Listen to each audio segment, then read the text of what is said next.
Shalom, salam sehat bagi kita semua. Video ini menjelaskan tentang lanjutan dari tema 8 subtema 2 pembelajaran 4 sampai dengan 6. Namun sebelumnya, bagi yang belum subscribe, silakan tekan tombol subscribe dan lonceng notifikasinya agar tidak ketinggalan video-video selanjutnya. Menjelaskan jenis-jenis usaha kelompok. Muatan IPS. Usaha kelompok biasanya dikelola dan dimiliki oleh lebih dari satu orang.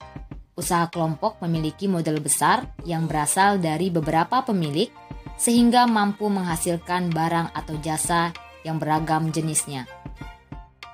Beberapa contoh usaha kelompok adalah sebagai berikut. Yang pertama, badan usaha milik negara atau disingkat BUMN merupakan usaha ekonomi yang sebagian besar modalnya berasal dari negara. Contohnya adalah badan usaha penyedia fasilitas umum. Yang kedua, firma merupakan usaha ekonomi yang didirikan oleh dua orang atau lebih yang sudah saling mengenal. Contohnya adalah firma hukum. Yang ketiga, persekutuan komanditer dikelola oleh beberapa orang yang terdiri dari anggota aktif dan anggota pasif. Anggota aktif merupakan pemilik modal sekaligus bertugas menjalankan usaha, sedangkan anggota pasif hanya menanamkan modal. Yang keempat, perseroan terbatas atau disingkat PT, merupakan usaha yang didirikan dan dikelola oleh dua orang atau lebih. PT memperoleh modal dari penjualan saham yang dilakukan oleh pemilik PT. Contohnya adalah PT Penerbit Erlangga Mahameru. Yang kelima, koperasi merupakan usaha kelompok yang dikelola atas azas kekeluargaan. Contohnya adalah koperasi menjual berbagai kebutuhan sehari-hari seperti koperasi sekolah yang menjual perlengkapan sekolah atau koperasi unit desa atau disingkat KUD yang menyediakan bahan pertanian. Menghimpun peristiwa penting dalam teks non-fiksi. Setiap paragraf dalam teks mengandung peristiwa-peristiwa penting yang akan menambah wawasanmu. Kamu dapat menghimpun peristiwa penting dalam teks non-fiksi.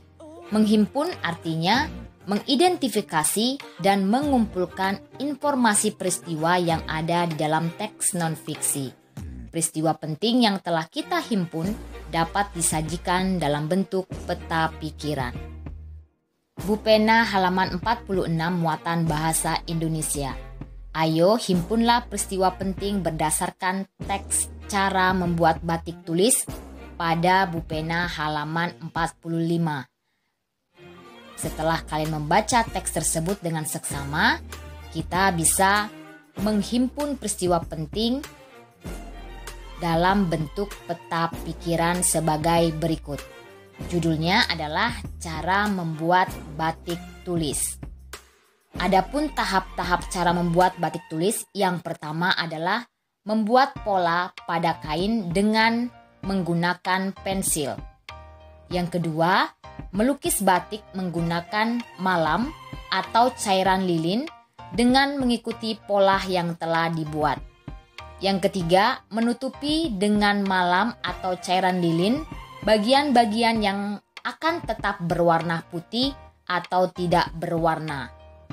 Kemudian yang keempat, menjemur kain yang telah selesai diberi warna. Yang terakhir, yang kelima, menghilangkan malam atau cairan lilin dari kain dengan cara meletakkan kain tersebut di dalam air panas. Nah, ini merupakan contoh cara menghimpun peristiwa penting dengan menggunakan peta pikiran. Memaknai keberagaman adat istiadat di Indonesia muatan PPKN. Pelestarian adat istiadat di tiap daerah di Indonesia memiliki tujuan sebagai berikut. Yang pertama, melindungi dan membina adat istiadat serta nilai sosial budaya masyarakat. Yang kedua, menumbuhkan semangat kebersamaan dan kegotong royongan. Yang ketiga, memelihara kelestarian dan keseimbangan lingkungan alam. Berikut ini ada beberapa upacara adat yang dilakukan oleh masyarakat di daerah asalnya. Yang pertama contohnya adalah pada gambar upacara adat grebek besar yang merupakan tradisi di daerah Demak menyambut hari besar agama Islam. Yang kedua, upacara ngaben atau upacara pembakaran mayat yang merupakan upacara kematian yang dilaksanakan dengan ritual adat tertentu oleh masyarakat Bali. Kedua, adat istiadat pada gambar di atas menunjukkan semangat gotong royong dalam masyarakat Indonesia. Hal tersebut tidak hanya pada proses berjalannya upacara adat, namun juga sejak persiapan upacara yang melibatkan banyak orang untuk mempersiapkan acara adat tersebut. Menjelaskan peristiwa penting dalam teks non-fiksi. Kamu dapat memahami peristiwa penting dalam teks dengan cara membaca intensif. Jika kamu sudah mengetahui peristiwa penting dalam teks yang dibaca, sebaiknya peristiwa-peristiwa tersebut ditulis dalam bentuk catatan. Catatan tersebut dapat berupa peta pikiran atau jawaban dari pertanyaan-pertanyaan terkait peristiwa dalam teks. Pengaruh siklus air pada musim kemarau muatan IPA. Penguapan air yang lebih banyak dibandingkan hujan yang turun mengakibatkan lingkungan mengalami kekeringan. Kekeringan terjadi karena langkahnya ketersediaan air di suatu wilayah pada waktu tertentu. Keberadaan pohon sangat penting karena akar pohon membantu menggemburkan tanah sehingga tanah dapat menyerap dan menyimpan air hujan. Air tanah tersebut disimpan di bawah tanah sehingga kita bisa menggunakannya ketika musim kemarau tiba. Bu Pena halaman 50 muatan IPA. Soal yang pertama, lengkapilah kalimat berikut dengan jawaban yang tepat. A.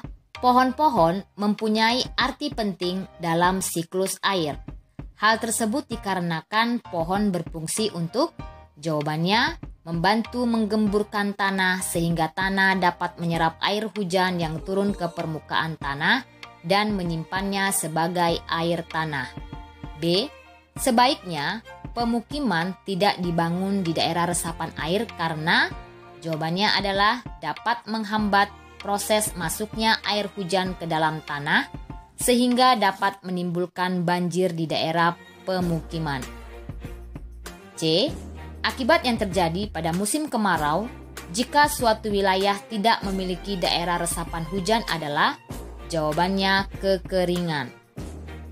Seni tari daerah di Indonesia muatan SBDP. Berikut ini merupakan tabel beberapa tarian daerah yang ada di Indonesia. Yang pertama adalah tari Seudati dan Saman berasal dari Aceh.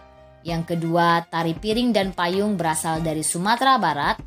Yang ketiga tari Tabut dan Madun berasal dari Bengkulu.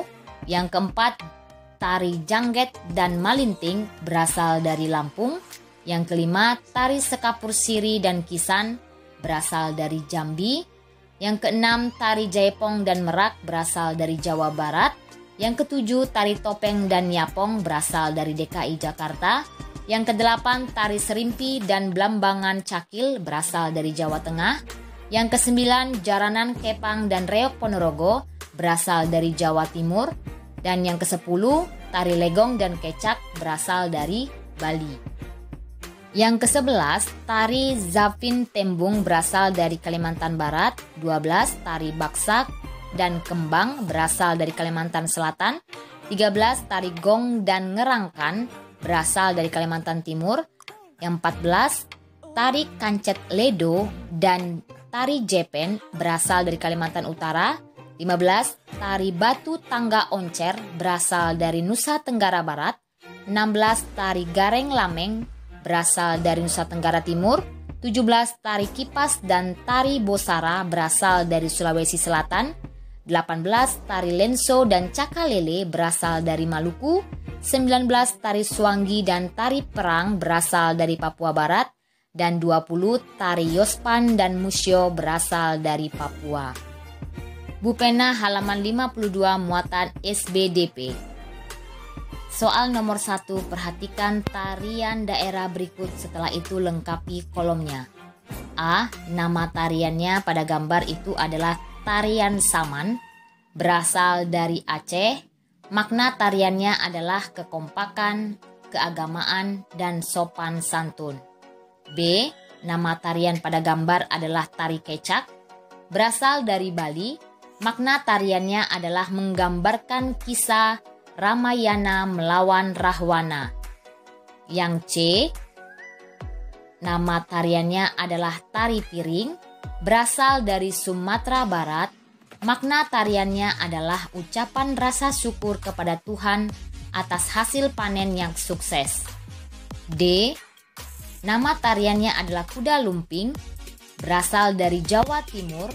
Makna tarinya adalah merefleksikan semangat heroisme dan aspek kemiliteran sebuah pasukan berkuda atau kavaleri.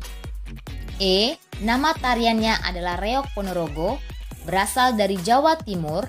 Makna tariannya adalah untuk menyindir seorang raja yang selalu di bawah seorang wanita atau permaisurinya.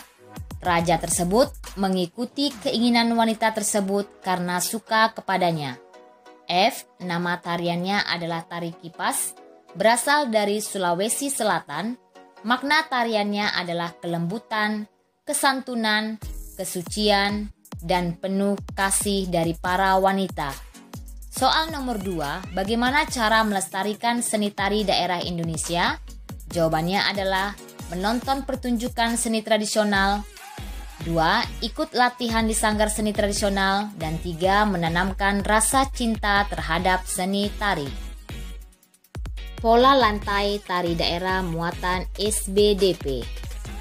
Pola lantai adalah pola gerakan yang dilakukan oleh seorang penari dengan melakukan perpindahan secara berpola dan pergeseran posisi dalam ruang menari.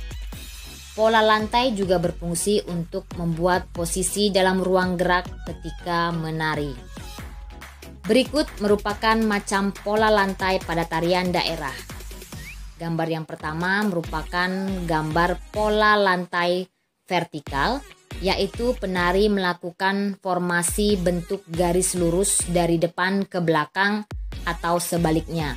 Contoh yang menggunakan pola lantai vertikal adalah tari Yosepan dari Papua. Gambar yang kedua merupakan pola lantai horizontal, yaitu penari melakukan formasi bentuk garis lurus ke samping. Contoh tarian yang menggunakan pola lantai horizontal adalah tari Saman dari Aceh. Gambar yang ketiga merupakan gambar pola lantai garis melengkung, yaitu penari melakukan gerakan secara melingkar, melengkung keluar maupun ke dalam. Contoh tarian yang menggunakan pola lantai garis melengkung yaitu tari Rejang Dewa dari Bali. Yang keempat merupakan gambar pola lantai diagonal, yaitu penari melakukan gerakan menyudut ke kanan atau kiri. Contoh tarian yang menggunakan pola lantai diagonal adalah tari Bedaya Ketawang, menggunakan pola lantai menyerupai pesawat terbang. Menuliskan peristiwa penting dalam teks non-fiksi muatan bahasa Indonesia. Peristiwa-peristiwa penting dalam teks non-fiksi juga dapat disampaikan secara lisan. Secara lisan, kamu dapat menyampaikannya dengan cara yang sama seperti cara tertulis. Perbedaannya, kamu harus dapat menyampaikan peristiwa-peristiwa tersebut dengan bahasa yang jelas, sehingga pendengar dapat memahami informasi yang disampaikan. Sikap dalam upaya melestarikan keberagaman budaya di Indonesia muatan PPKN. Berikut cara yang dapat dilakukan untuk melestarikan kebudayaan dan adat istiadat daerah di Indonesia. Yang pertama adalah menggunakan pakaian adat saat acara-acara tertentu. Yang kedua, melakukan upacara adat sesuai dengan aturannya. Yang ketiga, membeli berbagai hasil kebudayaan daerah seperti kain, patung, dan lain-lain. Yang keempat, mematuhi berbagai aturan adat di suatu daerah. Bupena halaman 56 muatan PPKN. Tentukanlah kegiatan di bawah ini yang menunjukkan sikap yang tepat dalam upaya melestarikan keberagaman budaya di Indonesia. Berikanlah alasan pada masing-masing jawabannya. Kegiatan yang pertama adalah Pak Yoga adalah seorang arsitek. Ia selalu memasukkan unsur-unsur tradisional dari bentuk bangunan rumah adat di Indonesia dalam rancangan bangunan yang dibuatnya. Sikap Pak Yoga adalah benar. Alasannya karena memasukkan unsur-unsur tradisional dari bentuk bangunan rumah adat di Indonesia dalam rancangan bangunan yang dibuatnya merupakan salah satu cara melestarikan budaya daerah. Kegiatan yang kedua adalah Pak Tony, seorang perajin kayu.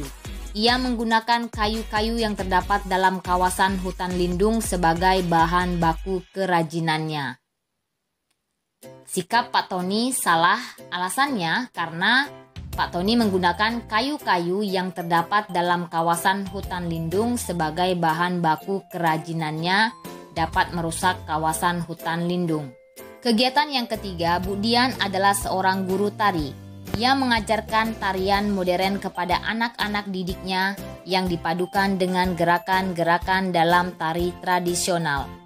Sikap Bu Dian benar, alasannya karena mengajarkan tarian modern yang dipadukan dengan gerakan-gerakan dalam tari tradisional merupakan salah satu cara melestarikan budaya daerah. Kegiatan yang keempat, Bayu menghadiri upacara pernikahan adat daerah lain.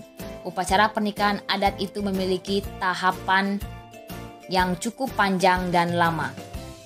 Bayu mengikuti setiap tahapan upacara dengan seksama dan antusias. Sikap Bayu benar, alasannya karena menghargai adat istiadat tiap daerah dimanapun Bayu berada. Demikianlah pembahasan pada hari ini.